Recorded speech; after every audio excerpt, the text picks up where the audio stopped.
My name is Hamse Daabjeerin. Welcome to our security update, where we talk about the latest security issues in Africa, and these are the stories making the headlines. Uganda could tries army officers of peacekeepers attack in Somalia. Tragedy strikes Sudan as over 20 civilians lost lives in market shell attack. Russia plans to deploy warships in Libya for monitoring EU activities.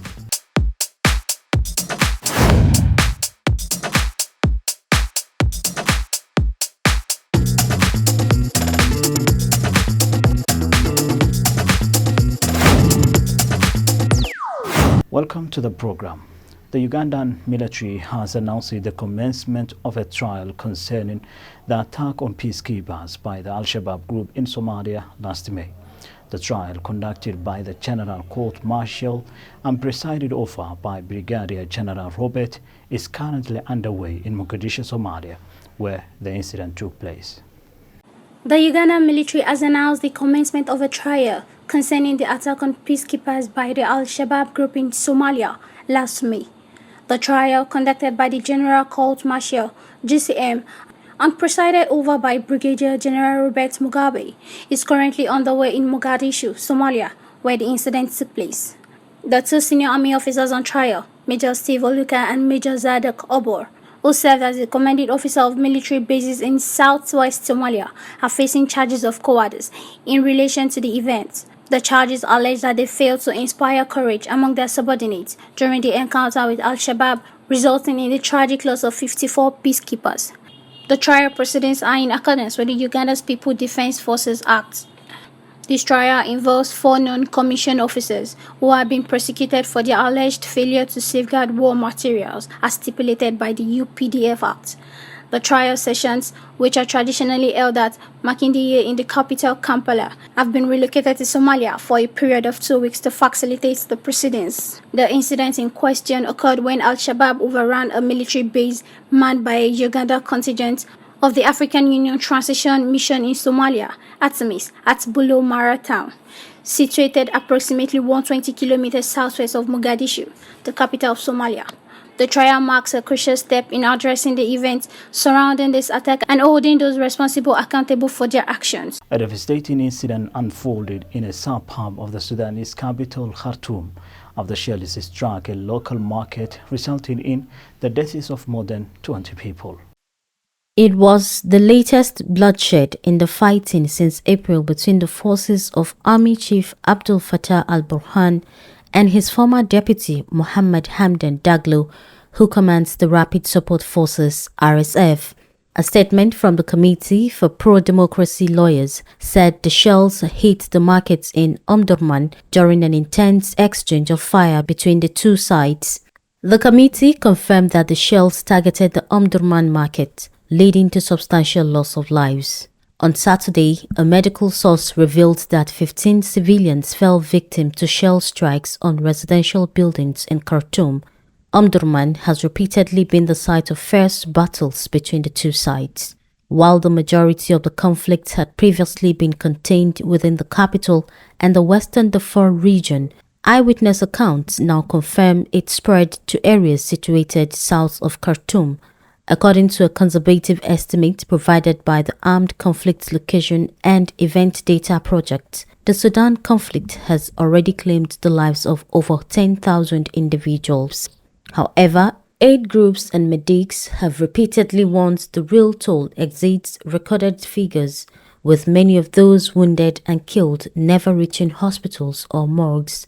The war has caused an estimated 5.5 million people to flee, both within Sudan and across borders, according to the United Nations. In an official statement, the Ministry of Defense of Somalia expressed profound regret for the incident near Jowhar Airport, involving a clash between two rival groups, resulting in the multiple casualties and injuries.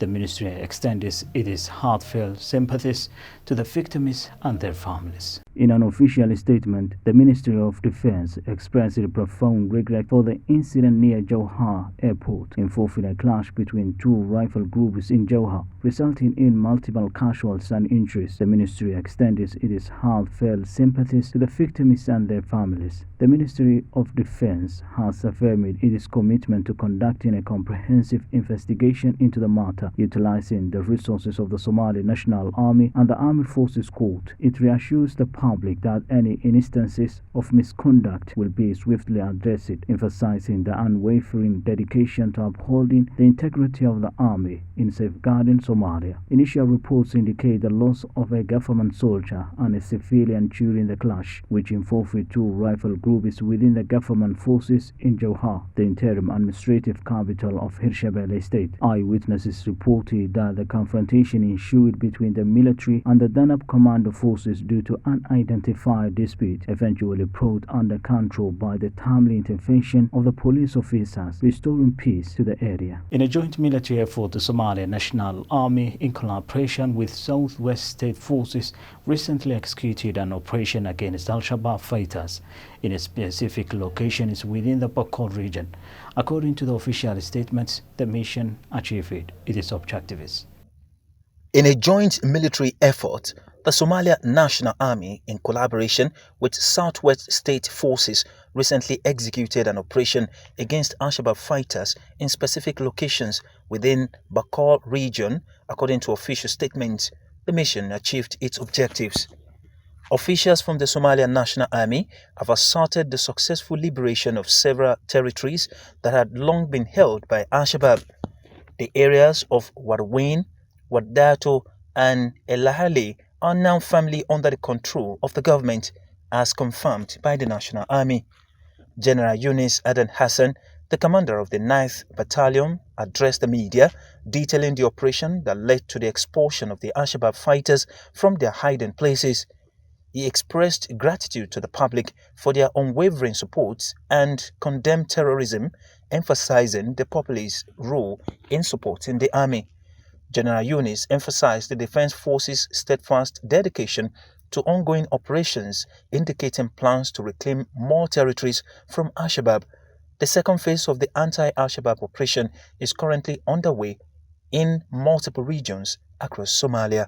Nigerians have been assured that democracy is here, so stay. Therefore, there's no need to be worried about a potential military intervention, as recently experienced in neighboring countries including Mali, Burkina Faso, and Guinea.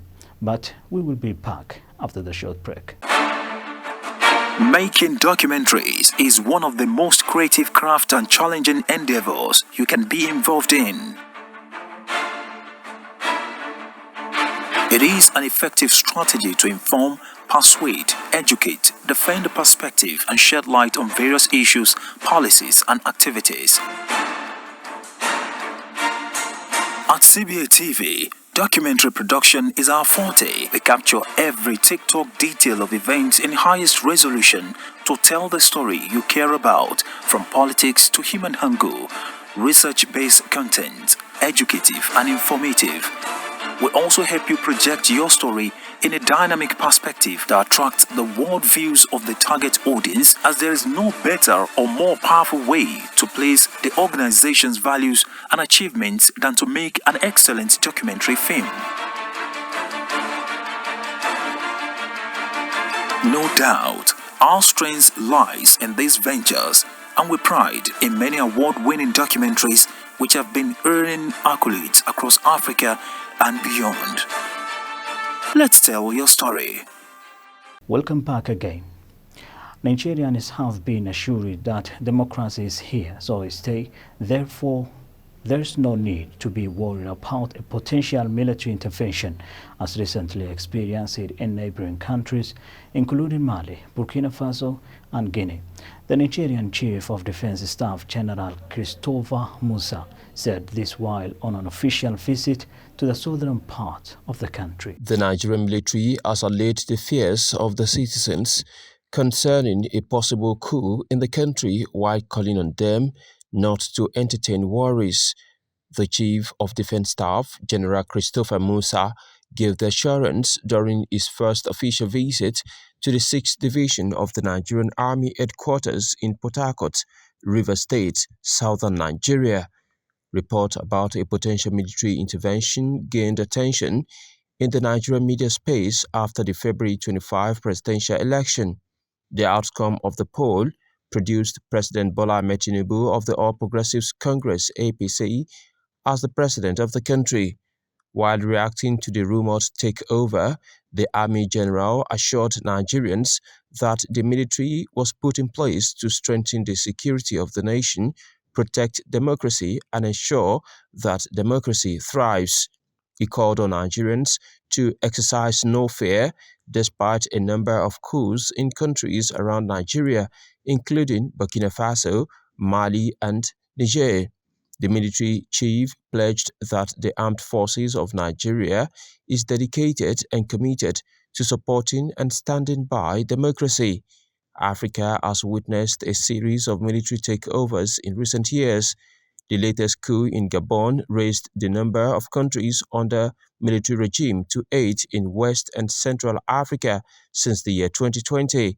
Military interventions in Mali, Guinea, Burkina Faso, Chad, and Niger have further undermined democratic gains in recent years. Kamed Sadiq, Sibia TV. Authorities in Guinea have announced that former military leader Musa Dadis Camara has been arrested and returned back to prison after some unknown gunmen freed him and others in an attack. The armed men attacked a jail in Conakry's capital early Saturday morning, freeing Camara and others. Guinea's former military ruler Musa Dadis Camara has been returned to prison after he was released by some unknown armed men. The group attacked a prison in Conakry, the capital, early Saturday, freeing Captain Camara and others. Among other notable prisoners who escaped were Claude Peavy and Blaise Gumo. Justice Minister Charles Alphonse Wright announced. Captain Camara's lawyer explained to the BBC that the former leader was detained against his will and that he would never try to escape because he trusted the Guinean legal system. The country's borders were declared closed as authorities searched for the freed prisoners and others who had been taken. Camara, who took power in a coup in 2008, had been jailed in connection with a stadium massacre during his brief stay in office. He had been living in exile for years after escaping an assassination attempt. He returned to Guinea in late 2021. No fewer than 157 people died when troops attacked people protesting against the military rule. Reports say dozens of women were allegedly raped. Until now, Guinea remained under military rule led by Colonel Mamadi Doumbouya, who led a rebellion against President Alpha Condé. Guinea is one of several former French colonies in West and Central Africa that have staged coups in the past 3 years. Kamed Sadiq, Sibia TV. Reports indicate that Russia is in the process of developing a military agreement with Libya, aiming to expand its military presence in the eastern part of the country, a move raising concerns and posing a new challenge for the United States and its European allies. While tensions with Russia are already high due to the Kremlin's invasion of Ukraine and its potential involvement in conflicts in the Middle East, the prospect of Russia establishing a naval base in Libya is causing further unrest. According to anonymous sources cited by Bloomberg, Russian warships may be granted permanent berthing rights in a Libyan port, with Tobruk being a likely candidate. Tobruk's location, just a few hundred kilometers from Greece and Italy across the Mediterranean, would give Russia strategic access to the region. However, the establishment of such a naval base is a long-term prospect, as it will require significant modernization of Libya's port facilities. Currently, Russia's only naval base in the Mediterranean is located in Tartus, Syria. Jonathan Weiner, a former U.S. Special Envoy to Libya, expressed concerns that the U.S. administration is taking these potential threats very seriously. He believes that preventing Russia from gaining foothold in the Mediterranean is crucial, as it will enable Russia to monitor activities across the entire European Union. In addition to the plans for a Libyan naval base, Moscow is also seeking to establish a naval base of the Red Sea in Sudan. This move will provide Russia with permanent access to the Suez Canal, the Indian Ocean, and the Arabian Peninsula. And with that, the story of the reports indicate that Russia is in the process of developing a military agreement with Libya, aiming to expand its military presence in the eastern part of the country, a move raising concerns and posing a new challenge for the United States and its European allies. We'll wrap up our program for this time. Thanks for watching CBA.